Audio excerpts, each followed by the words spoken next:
बिस्मिल्लाहिर्रहमानिर्रहीम। अस्सलाम वालेकुम नाज़रीन, मैं मेरा मेज़बान असगर गुजर। तुसीं वेख रहे हो गुजर टीवी आरफ वाला। हर रोज़ बेहतरीन पुट्ठियां तो लैके हर रोज़ बेहतरीन ते आला क्वालिटी जनूर लैके दोस्तें में हाज़र होई दा। अज माशाअल्लाह बहुत ही खूबसूरत एक मझ की वीडियो लैके दोस्तें में हाज़र होए हैं। दोस्तों मझ वेखनी है, मझ की बरीकी चेक करनी है। माशाअल्लाह बड़ी क्वालिटी वाली मझ, मझ नूं हड्डी एक बरीक सोहनी, खुड्डा मझ नूं किन्ना खुला पिया वा, लिबास मझ नूं बड़ा सोहना पद्धर नीली दे बटन मझ नूं थड़ मझ नूं सोहना इत्थे रख के अल्लाह दे कोल मोटा कर दी पसंदी है। मुखी मझ छोटी छोटी बिल्कुल ही, मत्था मझ सफेद, लिबास बड़ा सोहना मझ नूं, तो निकुल दा निशान है नहीं बिल्कुल ही। अखां दोवें सफेद, मत्था थोड़ा सफेद, इस तरह ही कट्टी भी इस तरह, मत्था सफेद, अखां दोवें सफेद, पिछले पैर सफेद, मझ नूं दोवें पैर सफेद।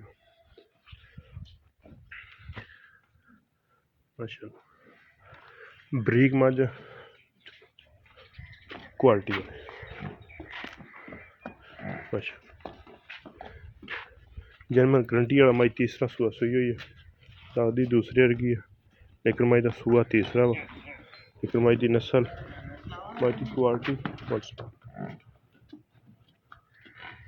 दोस्तों सामने कट्टी दे मगर मगर फिरदी पई। पहले मझ ने मारिया को मूँह तो पसमी थोड़ी, हुण मझ ज़्यादा पसम गई है। लै पिछे चोण की हर तरह के अल्लाह दे कोल है कट्टी है। दूसरा तीसरा दिन इंशाअल्लाह चंगे दुध वाली मझ, कट्टी भी मझ जिस तरह की मझ उस तरह की कट्टी सफेद, पिछले पैर सफेद, अखां सफेद, मत्था बौला, मझ भी मत्था बौला, धौन लम्मी। चल बल्लै चल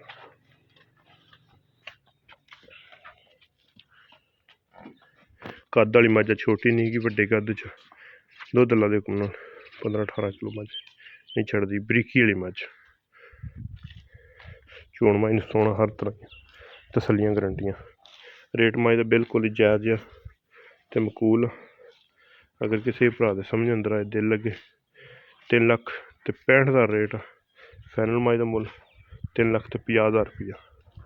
किसी भरा दे समझ अंदर रबता कर लेना। रबता नंबर 0300 567 2355 व्हाट्सएप ते आई कॉल नंबर। लोकेशन तहसील आरफ वाला, जिला पाकपुर शरीफ। माशाअल्लाह हर तरह दी तसलियां गारंटियां। 3,65,000 मझ का डिमांड, फाइनल 3.5 लाख रुपया। अगर किसी भरा समझ अंदर आए, 9 मझ नूं कसे हुए, नहीं कि 9 वधे होण। जन्म छेड़दी मझ, टुरन फिरन दे विच टुरन फिरन दे विच मझ बिल्कुल एक्टिव ओके ओके। कट्टी मझ ने मगर 3 दिनों की सूई, 3,50,000 रुपया।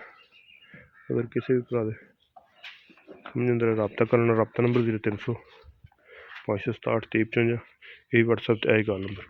लोकेशन तहसील आरफ वाला, जिला पाकपुर शरीफ।